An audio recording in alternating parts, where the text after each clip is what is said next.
What's up, guys? Welcome back to Newswave. So, of course, there's been a lot of talk now about Nintendo and next generation with the Switch 2. Well, we now have some talk from Nintendo themselves, at least Doug Bowser at Nintendo of America in an interview, and we'll go over that here today. Also, we are going to be talking about a mystery game that was uploaded to the Xbox Marketplace from EA that's led to all kinds of speculation, and we'll also be taking a look at a job listing from the Pokemon company that appears to mention NFTs and blockchain technology. Guys, if you enjoy these videos, make sure you hit that like button, helps out a ton. And if you're new here to the Spawnwave channel, make sure you subscribe down below. And we're gonna start today with WWE 2K23. It's actually out today, and reviews went live yesterday, and I was curious how this would go over for visual concepts, mostly because I think they made a pretty big step in the right direction with 2K22, but there was still work to be done there.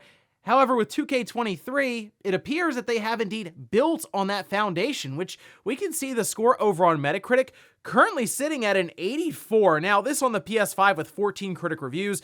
There weren't a ton of reviews that came in for this game. I don't know if review codes went out late or just people haven't really cared as much to review this game, but an 84 is actually good for a wrestling game. I mean, think about 2K19 and 2K20 and the debacle there, and now we're back here years later with an 84 next to 2K23. A quick look at the critics split with 14 positive, 0 mixed, 0 negative. I mean, you have some scores as high as 95 from Daily Star, 95 from Gamers RD. I think the lowest score is a 75 from WCCF Tech, and even they say that 2K23 is the best entry this long-suffering franchise has put out in nearly a decade, offering mechanically sound action, a pair of satisfying My Rise career mode storylines, and a handful of other well-executed, if limited, additions like War Games. And you know what? I will be checking out 2K23. I actually enjoy playing some of the wrestling games from time to time, especially back on the PS2, but I had some fun with 2K22, and I will check out 2K23 just to see what it's all about and see what improvements Visual Concepts has been able to make. Also, we did hear from Doug Bowser in that interview about Zelda and the controversial price increase to $70. We can see this posted up. This was with Daily Mail in the UK, where they say, "How did you get to a $70 price figure for the upcoming Zelda game?" Doug Bowser responded saying, "We look at what the game has to offer. I think fans will find this an incredibly full, deeply immersive experience. The price point reflects the type of experience that fans can expect when it comes to playing this particular game. This isn't a price point that we'll necessarily have on all our titles. It's actually a fairly common pricing model, either here or in Europe or other parts of the world, where the pricing may vary depending on the game itself." So, as I mentioned before, with this price increase, the expectations have risen, I would say, for Tears of the Kingdom, and even hearing Doug Bowser say that, where it's going to be reflective of the quality and even scope of the game. Yeah, I expect this to be a really good title with a lot to offer, and looking at Breath of the Wild, it's no wonder people are giving them the benefit of the doubt, despite us being 2 months away and really not seeing any substantial parts of the game. I feel like they're keeping a lot under wraps on purpose, clearly, and as we get closer, we will eventually get that big Zelda Direct, and they'll probably show the Zelda OLED model and all of this, and that's probably, I assume, in the next 30 days, so we'll have to keep our eyes out. Oh, and we do have Diablo 4 coming up here in a couple of months, and well, Blizzard decided to take Twitter to answer a question that I didn't really know a lot of people were asking. We can see this posted up by Rod Ferguson. Says, "Awesome seeing the excitement around the Diablo 4 beta and our Wolfpack puppy. We've been getting some questions about Diablo 4 on Game Pass, and I want to let you know we have no plans for that. See you in Sanctuary during the beta early access weekend starting on March 17th. Again, I don't really know a lot of people who are asking for Diablo 4 to go to Game Pass. However, if the deal between Microsoft, Activision Blizzard, and Sony kind of getting in the mix, if that deal goes through ahead of Diablo 4's release, or even after it, maybe a month or two, then I assume Diablo 4 is going to be one of the big pieces that goes in the Game Pass as soon as possible. So in that case, it might actually end up in Game Pass on release. We'll see how this deal goes. And guys, with some of the quick news out of the way, let's get into the bigger stuff. Let's start right away with Nintendo of America President Doug Bowser responding to different questions in an interview. And yes, one of those questions was about what's next for Nintendo, and that's what I feel like a lot of people will probably be asking Nintendo here over the next year or two if we're not hearing much about a Nintendo Switch 2 or whatever they end up coming up with there at Nintendo headquarters. But let's take a look. This was with Daily Mail in the UK, and they asked, when is the next Switch coming out? It's pretty upfront, I guess. What kinds of features or new capabilities would you like to see? By the way, they really think Doug Bowser is going to tell them all kinds of stuff, I guess. I mean, Nintendo America, they localize games and they mostly market to the American audience. A lot of the decision making is done in Japan, but hey, nonetheless, they gave him the question. Says, as we enter the 7th year for the Nintendo Switch, sales are still strong. I think we still have a very, very strong lineup coming. As Mr. Furukawa, Nintendo president, of course, said recently, we're entering uncharted territory with the platform. It's exciting to see that demand is still there, so nothing to announce on any future console or device, but we are still feeling very bullish about Nintendo Switch. I should be careful about what I personally would like to see in a new Switch, but what I can share is that one of the reasons that even going into year 7 we feel very confident that the Switch can have a strong performance over the next few years is that it is still truly that unique device that you can play in a variety of ways, at home, on the go. One of the things we look at always is how can we surprise and delight? How can we introduce new unique ways of playing? That's always in front of our mind. So as expected, not a lot from Doug Bowser at Nintendo of America. However, he did at least hone in on the idea of the reason the Switch being so successful, as we all know, is the fact that it's a very unique experience. It was from the start in 2017, and while there is like the Steam Deck, for example, nothing is really right there with the Switch when it comes to its ease of use and being able to go from dock to handheld and tabletop mode and all these different things.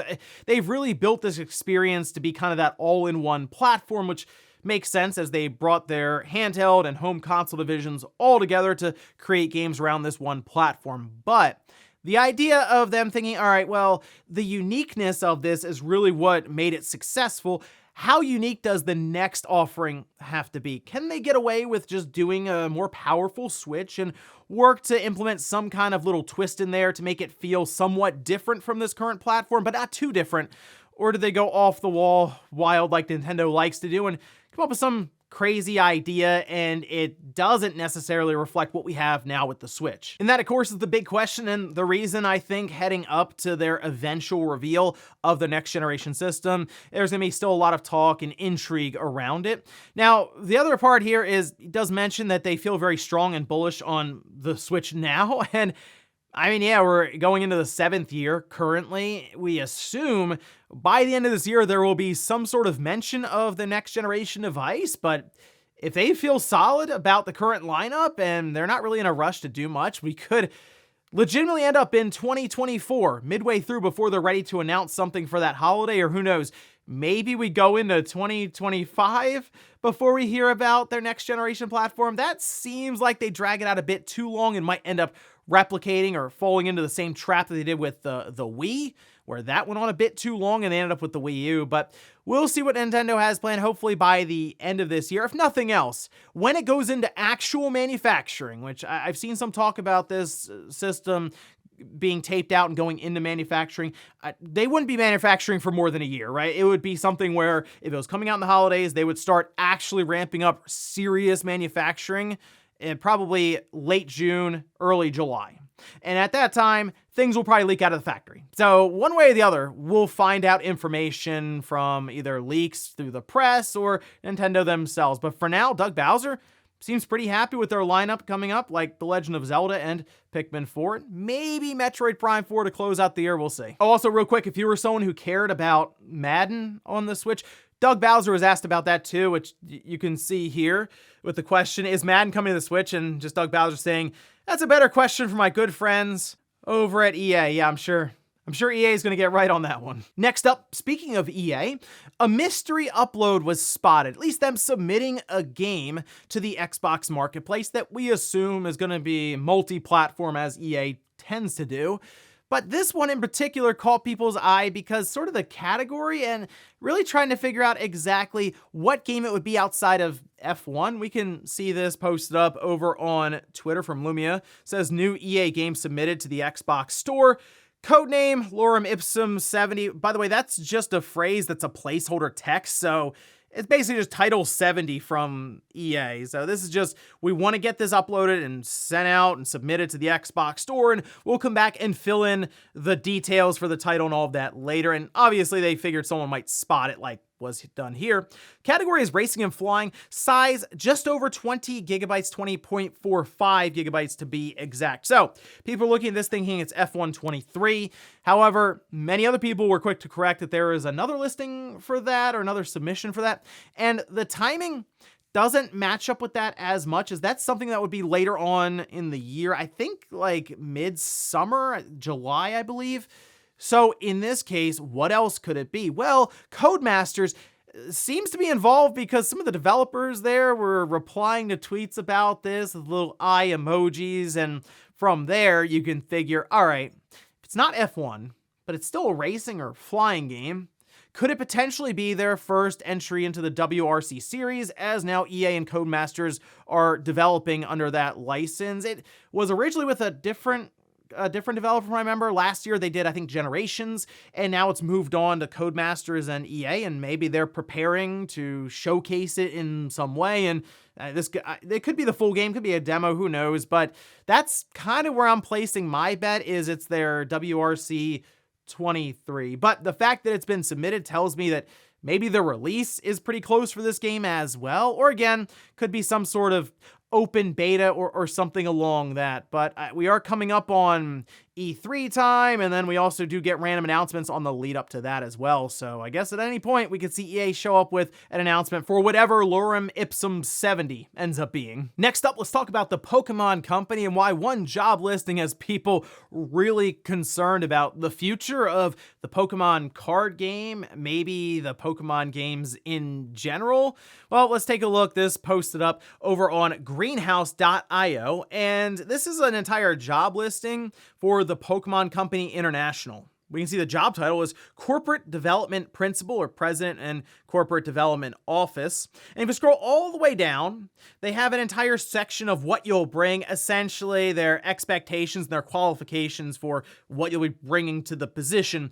But a couple of bullet points down, people notice it says, deeply connected to a network of investors and entrepreneurs in the technology sectors above, that being deep knowledge and understanding of Web3, including blockchain technologies and NFT and or metaverse. Oh, okay. So people obviously see that. They go, wait a minute, is this the Pokemon Company preparing for a future where they're going to have some of their potentially cards, digital collectibles, games being in the metaverse, or even them leveraging NFTs?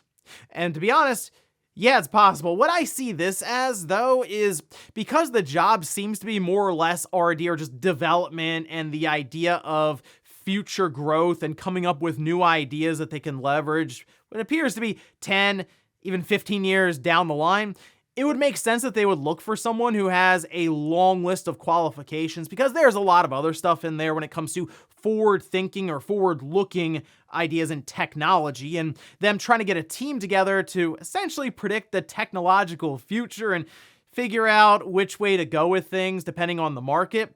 So you would want them to have some sort of knowledge, at the very least, of NFT, Web3, blockchain, basically everything in that sector, so you can either come up with good ideas or shoot bad ones down. And as much as people seem to despise the idea of NFTs and all these different things, metaverse, right, online, for a company, it would actually be kind of irresponsible for them to not have knowledge of some kind around it, more or less, so they can even technically avoid the shortcomings and pitfalls that other companies have experienced at this point. So it's still very early on.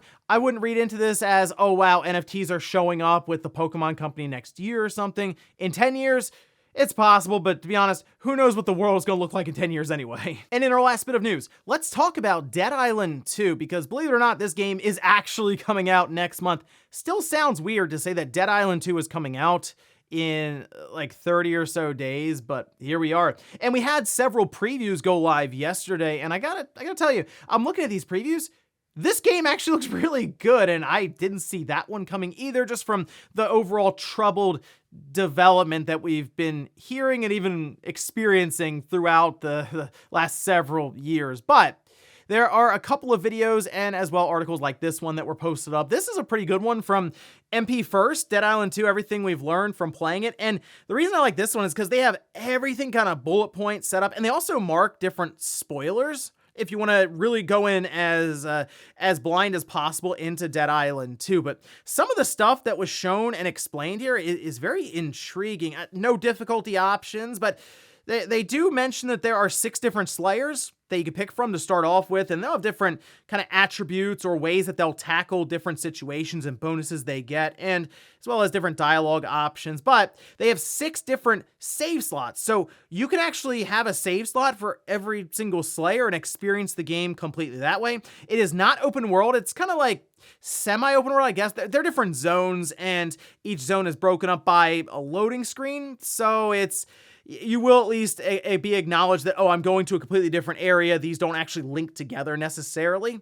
However, the thing that really caught me off guard is some of the technology in this game when it comes to the flesh system. And it was being shown off in videos where they're just knocking zombies over with all kinds of weapons and different things. And each part of the zombie appears to react, so you can have bits of flesh coming off of them, bones breaking, organs flying out all over the place, and it's very much in real time. So it definitely caught me off guard when it comes to that aspect. Although I guess they're figuring you're gonna be fighting a lot of zombies, they'll be up close. Want it to make it look pretty good, and yeah, it ends up looking very gruesome as well. But yeah, I'm actually looking forward to Dead Island 2. I think it's gonna end up being, I don't want to say an incredible game, but in terms of what people were expecting from this, it looks like it could turn out to surprise a lot of people. Also, there is an entire leveling system, as we would expect with a game that had leveling and RPG elements to it, but they're gonna have skill card slots. So these are cards that you'll slot into different parts that will be unlocked as you get further and further into the game and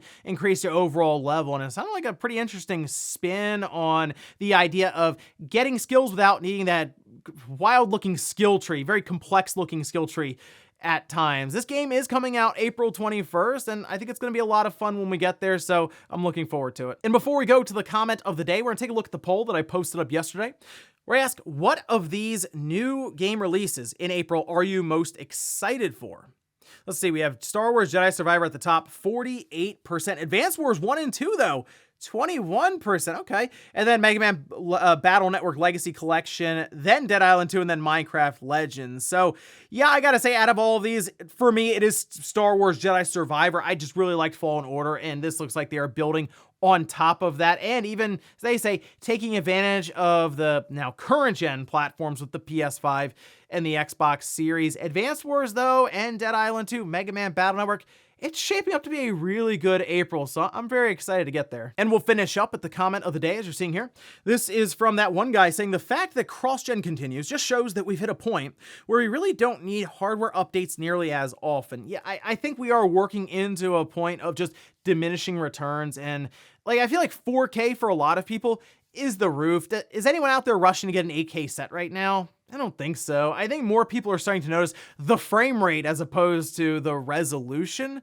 And I think we get to a point where 4K 60 for a lot of people is great. And then we can look towards ways to make games more creatively and come up with interesting gameplay elements instead of trying to make everything around you look extra shiny and clean and all this stuff. But like, yeah, we could have these generations go longer now because you might not need to upgrade that system as often with the diminishing returns becoming so obvious. Like, maybe we get a PS5 Pro 6 years in and then we go another 4, and this current generation before we get that PS6 is 10 years. So like, it wouldn't shock me if we get to that point where generations just last way longer than we ever have seen before.